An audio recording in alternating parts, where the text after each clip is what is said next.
on This Facebook conference will now be recorded. Sorry.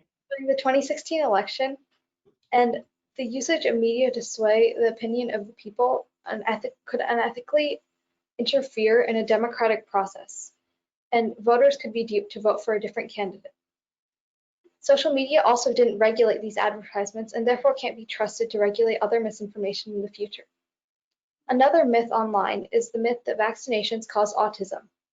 The myth began in the 1990s when a skewed study that couldn't be replicated was conducted by Andrew Wakefield.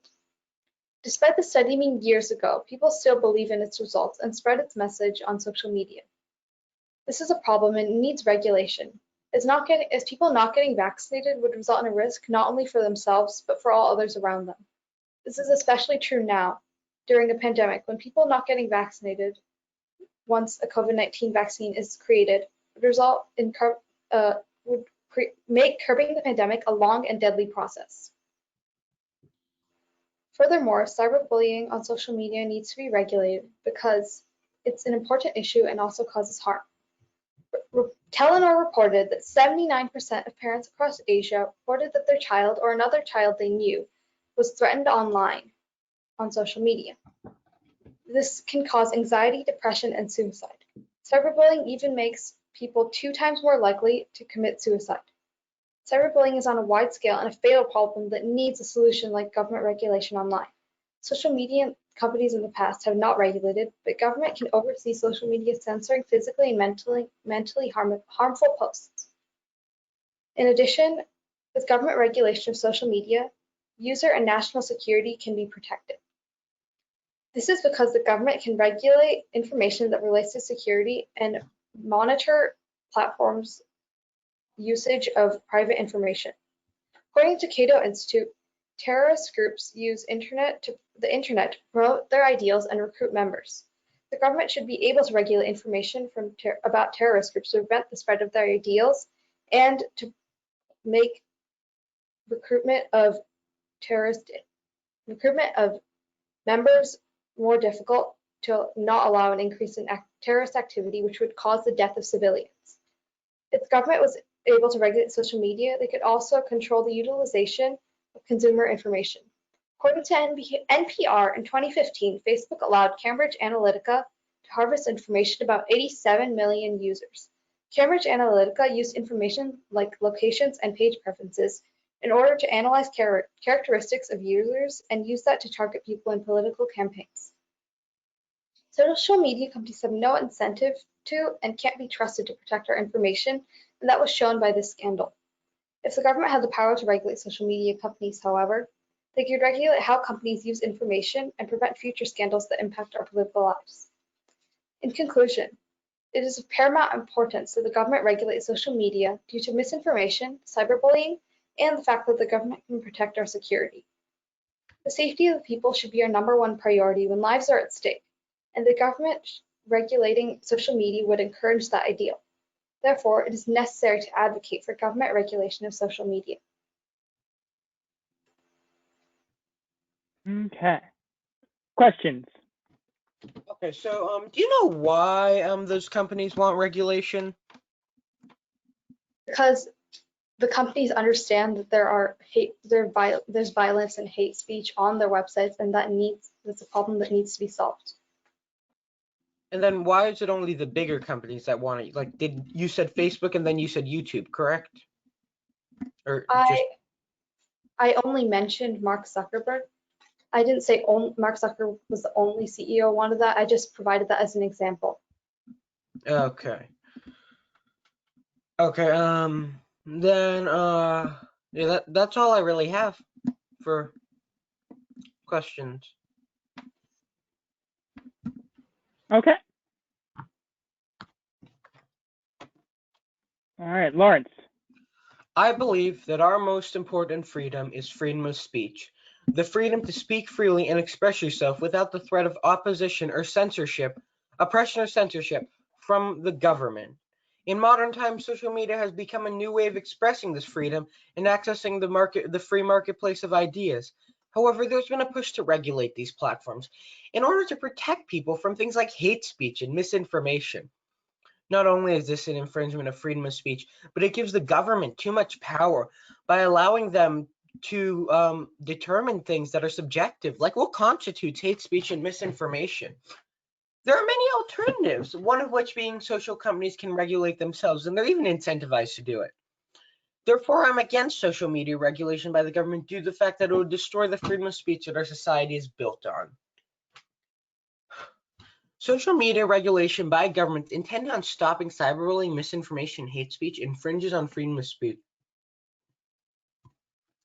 When the government steps in to regulate social media companies and the content on their platform, it would be directly violating the First Amendment. The court case Schenck versus the United States, the First Amendment guarantees freedom of speech, and the court case Schenck versus the United States argues that sets a precedent that free speech applies universally unless what you are saying is presenting a clear and a present danger. This is further elaborated in the recent case of Snyder v. Phelps, where Justice John Roberts said if your contribution to public discourse may be negligible, the government has no right to prevent you from engaging in hate speech. I believe that this can be expanded to the wider world to show that when the government gets involved, it is bad, and you still have the right to free speech.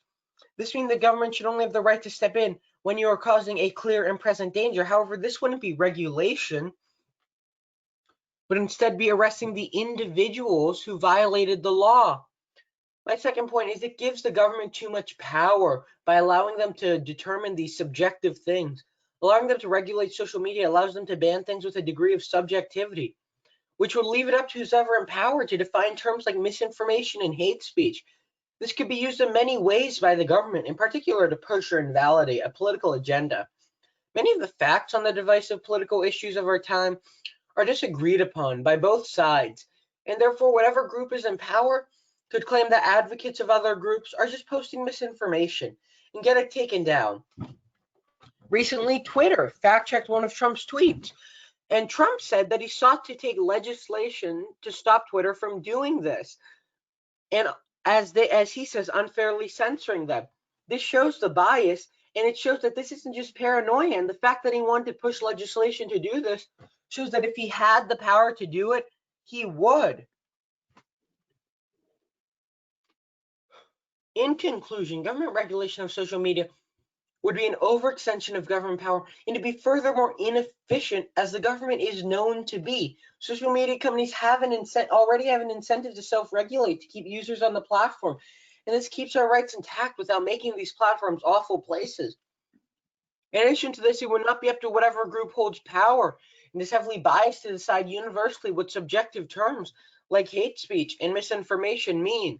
These regulations infringe on our right to free speech, and without them, our freedom of speech remains intact and our right to it is protected.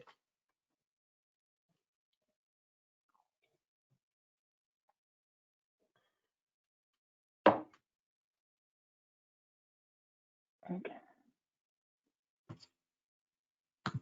Questions? You said that it violates the First Amendment, but that's only in the US. What about in other countries? Oh, but it violates free speech in general. I was talking the First Amendment for the US, but this precedent can be expanded that free speech is an important thing. You also said that there's incentive for social media companies to Well, regulate. yes. But should I further explain that? Yeah. Well, when companies don't regulate, they'll lose viewers, they'll lose people on there. You look at a place like 4chan, which had no regulation whatsoever, and their amount of users is just decreasing or stagnating.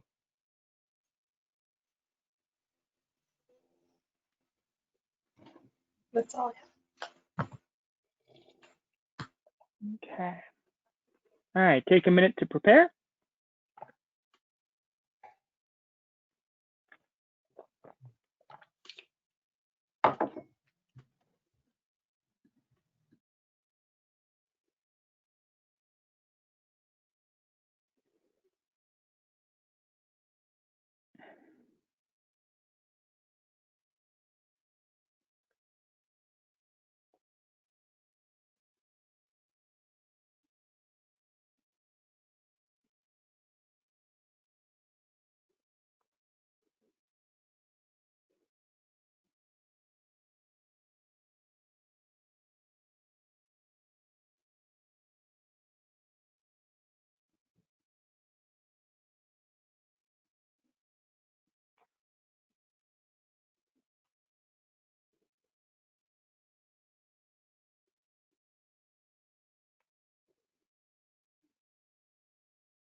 All right, Drithi.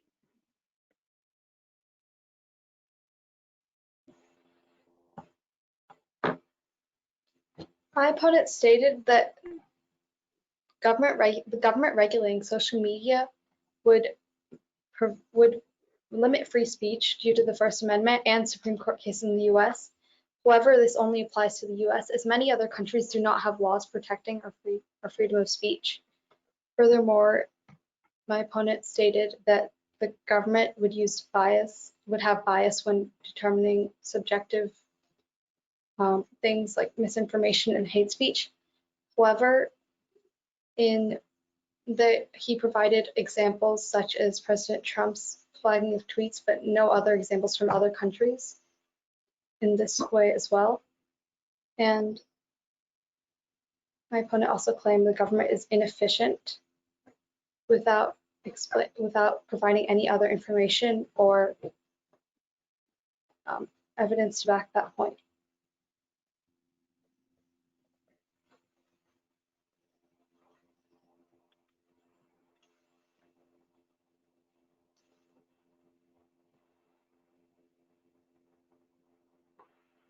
Are you done? Okay. Lawrence. Okay, so I think I will go. So she said free speech and other countries don't have. My opponent said that other countries do not have laws regarding to free speech. However, I don't think it's a matter of laws. I just think these precedents should be expanded to protect things like the free marketplace of ideas. And I'd be glad to provide her with other examples of this censorship. Well, there's one, which is Donald Trump. Then you see other countries like China, where people who are opposed to the party in power, because of their power, just disappear, get arrested.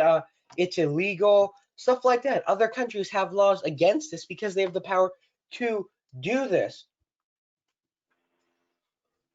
In addition, I will go further into some of her points. The point about cyberbullying was irrelevant. Cyberbullying still falls under the idea of free speech, even if it is a negative contribution, unless you're being threatened, which she mentioned. However, being threatened is not a matter of regulating the company. It's a matter of the government arresting individuals, and companies often contact law enforcement for that. If you are being threatened, it clearly goes to precedent of a clear and a present danger, which means it is not government regulation. It is the person threatening that should be involved. There's no need to regulate these companies for that. Also, she said protecting users' privacy and security. And I assume she might have mentioned things like selling data. However, when you go on a social media company, you consent by reading in the terms of service to all of this stuff. So how is your privacy being violated when you consent to it? In addition to this, she said these companies wanted regulations. And now she stated Facebook, one of the biggest ones in the industry. And this often happens that these big companies in industries want regulation because regulation is extremely pro big business because it inherently monopolizes the industry by creating barriers of entry which make it harder for new companies to get in. This gives the market share to these big companies, and Facebook is already one of these massive companies, so it has an incentive to want this. Therefore, the reason they want regulation is probably not security, but more monopolization. This happens in many other industries, specifically Amazon lobbying for things that small businesses can't afford. And the point of this is to get the industry saturated with these big companies and stop competition, which will stop innovation, which inherently harms these platforms by monopolizing it. Yeah, and that is it. Okay. Take a minute.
And that's a minute. Drithi?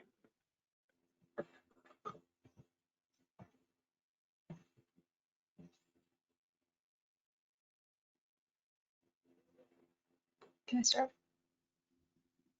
Throughout the speech, my opponent has stated the importance of freedom of speech and how it needs to be available at all costs.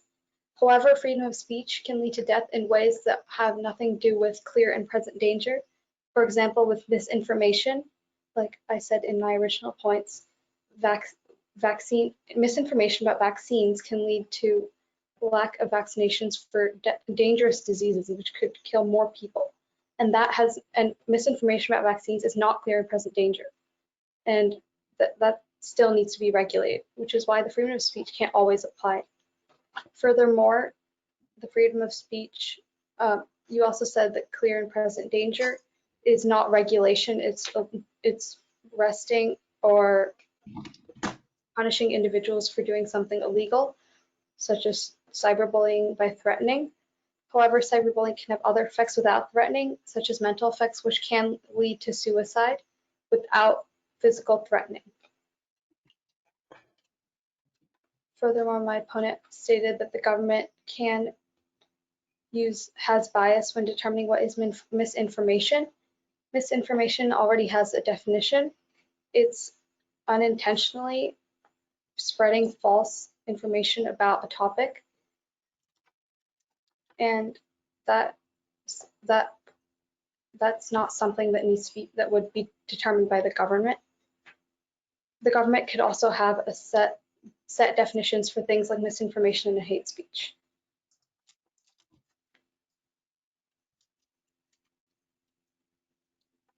Okay.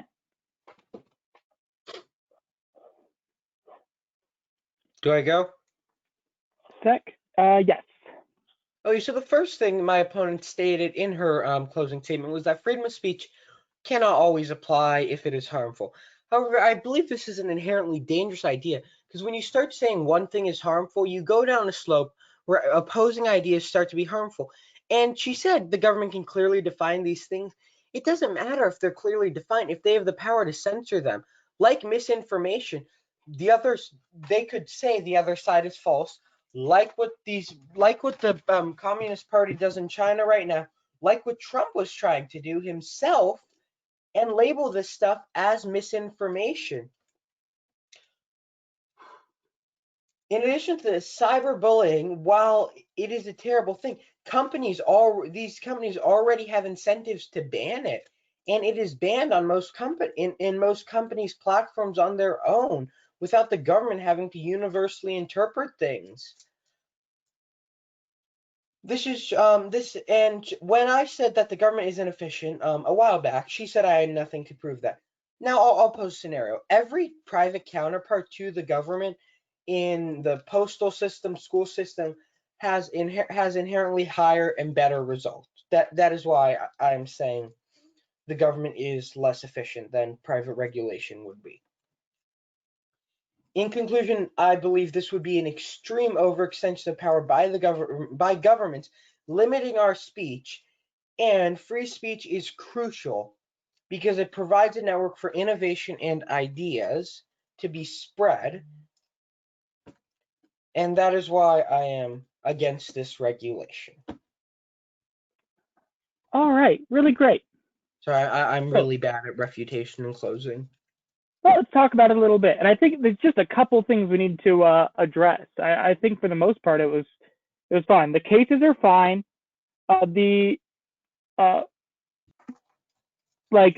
Don't change anything about your cases. I would, if we can, have the word is signposting. Lawrence, have you heard the word signposting before? No. So making really clear internal transitions. So like my first argument is this, my second argument is that. Those kinds of phrases are going to make it really clear when I'm moving on from one side to the other. Because on my flow, some of our arguments are blending together just because the transitions aren't clear. Okay. But just a really, really small thing. Specifically, we'll look at like Drithi's argument. uh, the case is really good. The impacts are really good. Misinformation, you pick a great example, like people think autism, vaccines cause autism. This is killing people. Like this is just a really great, well impacted argument. So we have really good cases. And some interesting, and I like some of your interesting examples too, Lawrence. So we don't have an issue with the cases at all. The one thing I will say on Drithi is you're at 4:30. I'm not going to let you go that long in the showcase. So we got to cut something out. Let me see if there was a. How long was mine? Yours was right on time. Okay. Yeah, yours was maybe 10 seconds short. So your case was okay. Should I just slow down a tiny bit? Yeah, you could slow down a tiny bit. But so other than I got nothing that I specifically think we should cut. But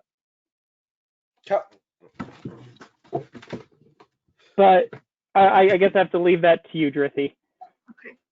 But let's another thing that applied to both of you.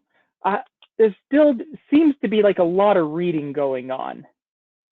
So I'm getting like very reading tones, like with your speech specifically, Lawrence, because you're like really charismatic and you're mostly reading the script really well. But when you get to the end of the sentence, it becomes very clear that you're reading to me, because you approach each sentence like the goal is to get to the end of the sentence. Sorry. Does that kind of make sense? Yeah. So whereas like when I think of arguments, I'm like, here is my claim. My goal is to prove my claim, and the rhythm of that will vary, and the end goal is to get to the end of the paragraph. But because you're reading, like I am reading this sentence first and waiting until I get to the end. Next is this sentence, where I'm going to create a little bit of variation, but you'll know I'm reading because of the cadence I give it at the end. My third sentence in this speech, so it's just a very, very clear reading sort of rhythm. So I should start saying my first sentence in the speech, my second one. Don't do that. I'm saying don't read it to me. Okay. Like note cards, I know you can communicate the ideas without reading verbatim what you wrote, because you have good ideas. You can easily get down some bullet points. And Drithi, sort of the same with you. Clearly, your reading tone, like yesterday, we're like, be angry. But I'm not getting angry, Drithi. I'm getting reading, Drithi.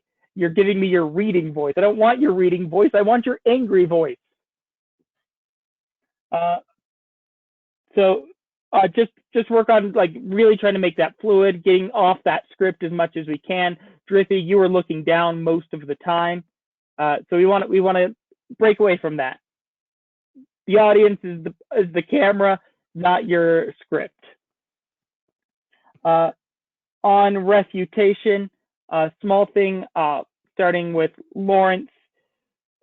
We don't worry about what she said about your arguments.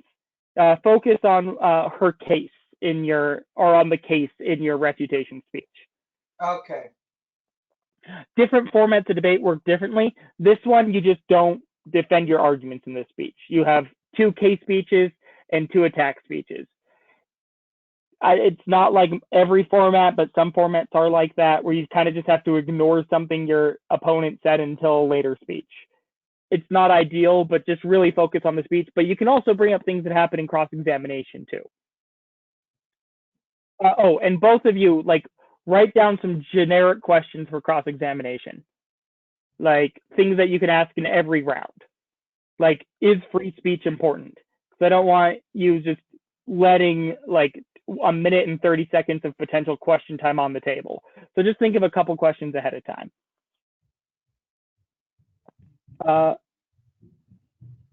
And then Drithi, you didn't actually really give me any refutation. I had more at than all. I got them on the spot. That's all right. So this is the first time you debated on this side, but oh man. So what you did do was you give me reasons to prefer only. You're like, he brought up this argument, but this argument only had one piece of evidence. He brought up this argument, but his example was only in the United States. So these are great reasons to prefer, but without the counterclaim and supporting of your own argument or your own point, it falls flat.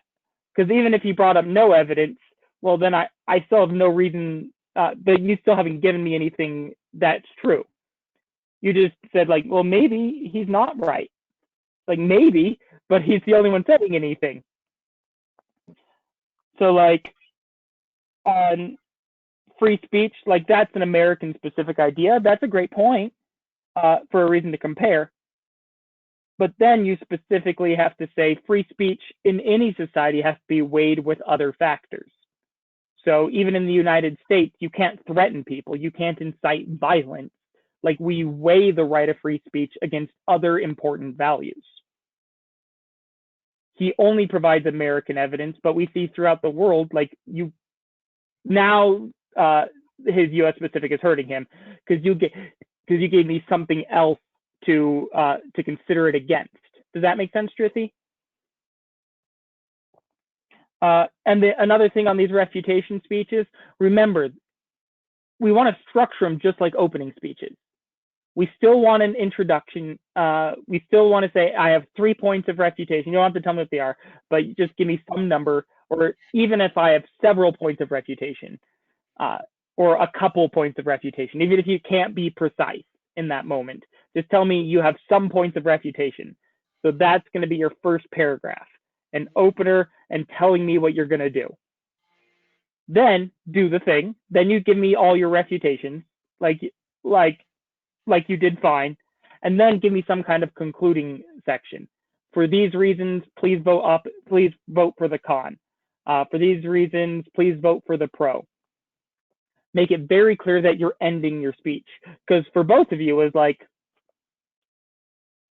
are they thinking or are they done? Because you kind of ended on a random sentence. A more refutation could have come after it because you didn't fill all your time. Conclusion could have come after it. You could have been done, but there's just no cue to me whether or not you were done. So we don't want to do that. Or you're going to be sitting up there in front of your parents for 10 seconds.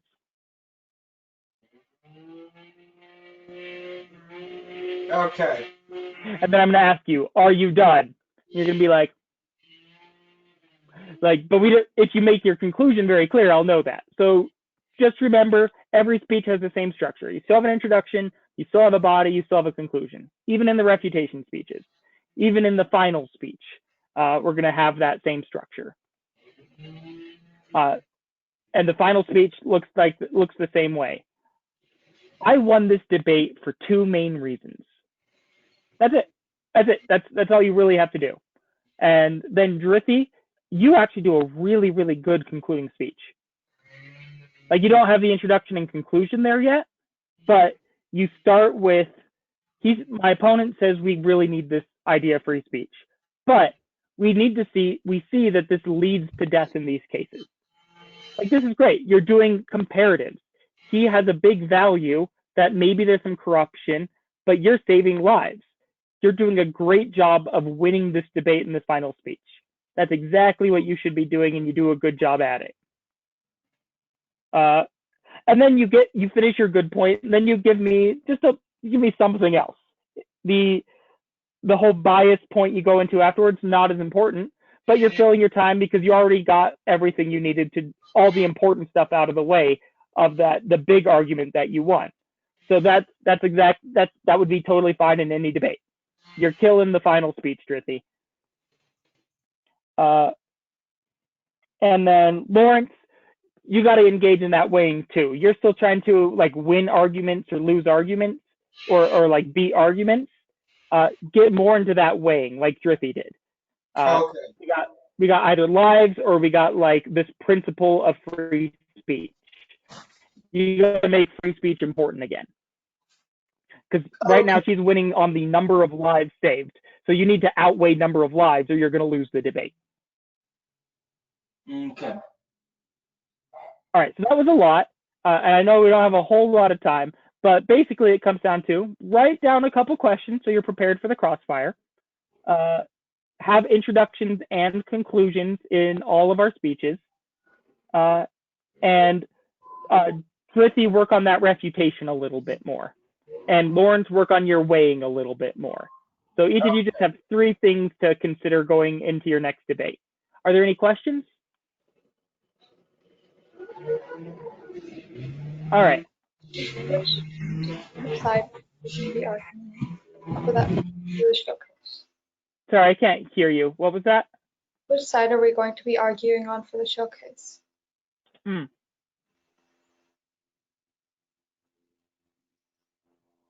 Oh, I didn't know you know that. Let's go back to the main room, and we'll announce that for everyone. I thought Emily did that. Okay. Bye. Bye.